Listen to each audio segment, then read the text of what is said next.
Thank you for downloading this Council on Foreign Relations podcast.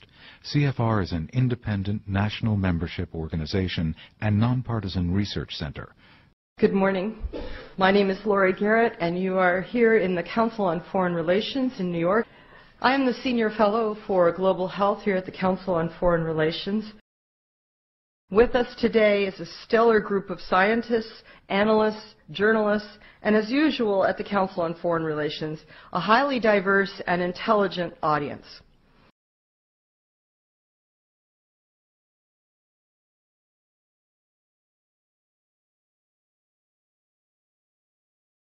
John Moore from Cornell Medical School. So I think we're all aware that the anti-vaccine movement is having a field day on the internet and on media outlets like Fox News and so on, and causing reductions in vaccine uptake.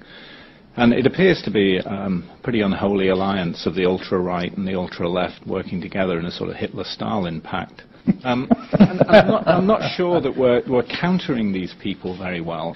And you have to take these people on in a different style than scientists are used to. We have to develop better sound bites, we have to develop better discussion, or you can't really debate these people, but you have to develop better counter methods. And for example, you hear that we shouldn't take flu vaccines because the mercury will kill us. Well, Paul Offit in the New York Times last week pointed out that there is less mercury in a flu shot than there is in a tuna fish sandwich. And that's a powerful soundbite to use against the crazy people. Are you getting the swine flu vaccine? No, I got the Superman gene. I never get sick. The only time I took a flu vaccination, it made me sick. And I don't want to get like that no more, so I'll take my chances. No one is really stating the risk behind it. So I'm not going to be a guinea pig for anyone, so I'm not getting it. We don't know how the vaccination has been done. So is the vaccination scarier than the flu? Yes. I feel like we got a little crazy with this. Why did we get crazy with this? I think the media hypes up stuff, and everything takes on these epic proportions, so... Deal with the crazy people, deal with the crazy people, deal with the crazy people, deal with the crazy people. As to who's to blame for all the hype, everyone seems to agree that's the mainstream media's fault. The president now declaring the h1n1 outbreak a national emergency. The White House says the president signed this proclamation last night. It will allow medical officials to bypass certain federal requirements.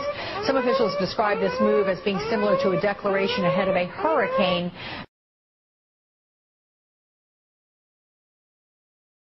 As I said when we saw the first cases of this virus back in the spring, I don't want anybody to be alarmed, but I do want everybody to be prepared.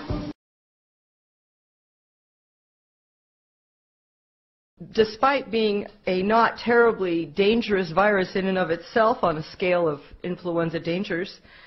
Having said that, it lacks certain signatures, certain molecular signs which are associated with the 1918 pandemic strain, the 1957 and the 1968. And that is one of the genes, it's a short one, it has a technical name, PP1F2, and that is missing in the 2009 virus. We're also making steady progress on developing a safe and effective H1N1 flu vaccine, and we expect a flu shot program will begin soon. This program will be completely voluntary, completely voluntary, completely voluntary, completely voluntary, completely voluntary. Good morning, Rory Lanceman. I'm a member of the New York State Assembly. We had a hearing, a 12-hour hearing on H1N1 earlier this week, and much of it focused on the mandatory vaccination that the New York State Department of Health has ordered of almost all healthcare workers in New York State. And I was wondering if you could offer an opinion on whether you think such a policy is effective and sound. I have a very strong opinion, and that is I think that's appropriate. Completely voluntary, completely voluntary, completely voluntary, completely voluntary. The news media is hyping the swine flu as though it's the next death mission, and everybody's getting frightened. And do you agree with that? No, I don't. From what I've seen, certainly some vulnerable people have died, but not masses of people like the Black Plague or anything.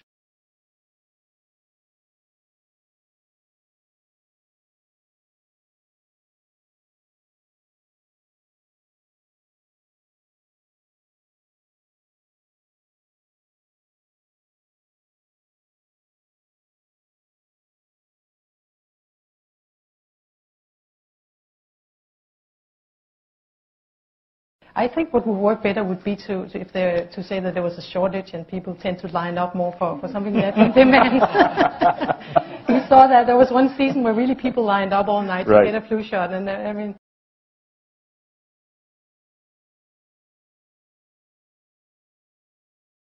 And with supplies of the vaccine running low, doctors around the country are now finding themselves overrun with nervous parents.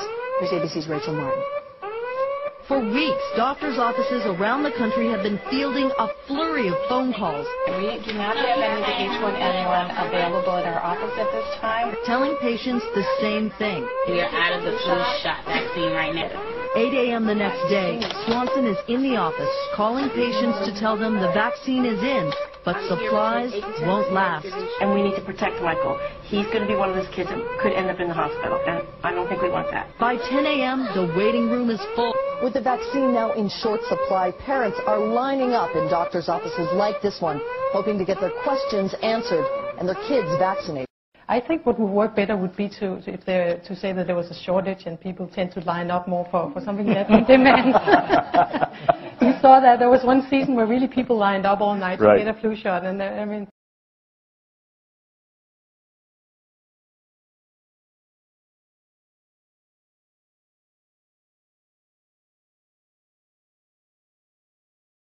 Do you think that the people who are making it are putting it out in controlled amounts so that it is producing this demand? Absolutely.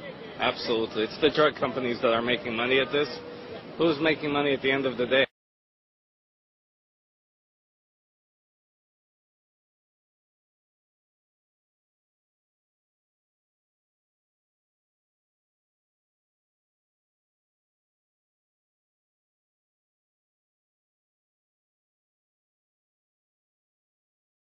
Shout, shout, talk about it, say something. That's right there. You heard